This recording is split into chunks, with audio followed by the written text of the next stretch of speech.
on this episode of Super Seicento. Thanks a lot.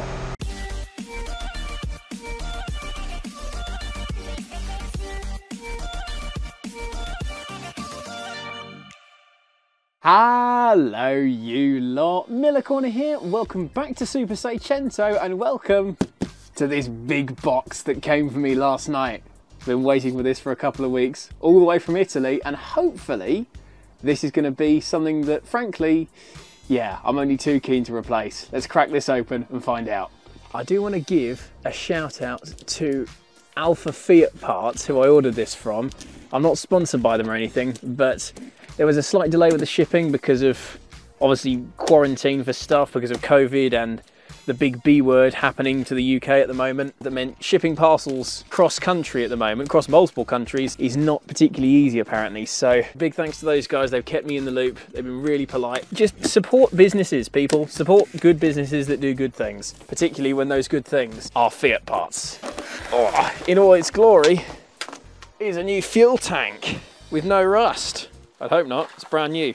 Shouldn't have any rust on it yet, it's not a Land Rover. Can you see that in all its glory? It's a bit dark in here, so I do apologise, but that is a fuel tank, people. However, all fuel tanks can go rusty, so we're going to get this rust-proofed. So I'll join you in the workshop. Tatty clothes on, and with all the holes in the tank for hoses, pumps and breathers plugged, the new tank gets 2 thick coats of shoulds, exactly like we used on the underside of the car. I go particularly thick on the seams of the tank, as that's usually where the rust starts. This might seem like overkill, but never is the tank going to be easier to rust proof than when it's brand new and out of the car. Besides, protect it now and we don't have to replace it again down the road. Hopefully. With the tank thickly undersealed, we can do some more rust proofing on the car itself.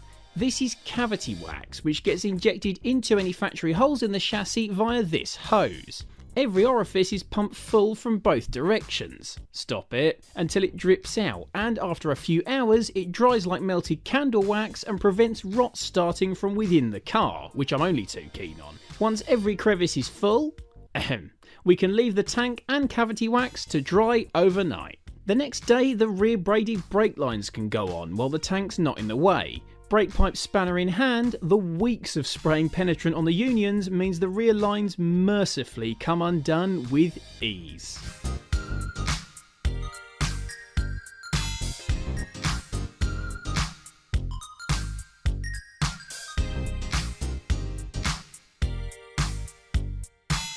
After undoing the hoses at both ends, the new braided lines are simply screwed into place, tightly but not too much, to avoid stripping any threads.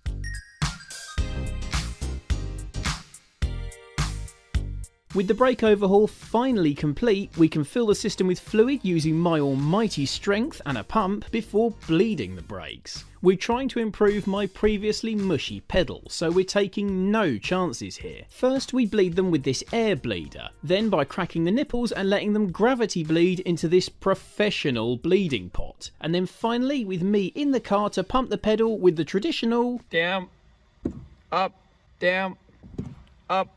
on, off, on, off, on, off, on, off, on, off. And after a very thorough brake bleed, yeah, that's good all the way down. Yeah, that's really good. We'll bleed it up once more when the car goes back on the road, but the pedal feels more solid than ever and there can't possibly be any air in the system now.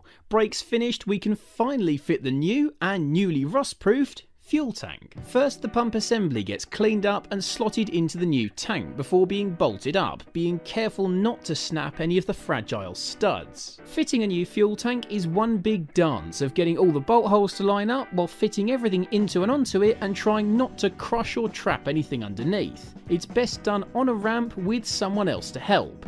How convenient. With both the funny plastic things slotted in, the fuel hoses are tucked up out of the way and Dad goes to get some fresh clamps to secure them. Yeah, that should have a clip, I'm sure. You got it? Yep.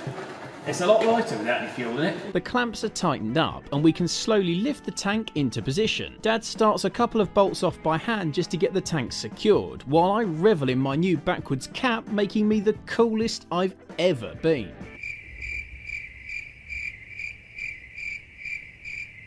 Lining the tank up with all the bolt holes and brackets takes some trial and error, but eventually it's located. That's just like that. Ah, there we go. Hey! Next we can drop the ratchet and then use it to finally bolt the new fuel tank in place. Until we realise that we didn't clip the fuel hoses to the top of the tank and the filler neck has to be fitted before the tank is installed, so we have to drop the tank again to do those bits. I wish I was joking, but take this as a reminder to make sure that everything is attached and correct before bolting a tank in. If it means writing a tick list, do it to avoid having to undo the 20 minutes of struggling that you just went through. Eventually though, everything's sorted and the new tank's installed for good. So after reconnecting the fuel pump wiring and screwing the protective plate and rear seat delete panel back on, we can feed it a couple of gallons of petrol and click the ignition on to check that it works. A battery that's actually connected usually helps.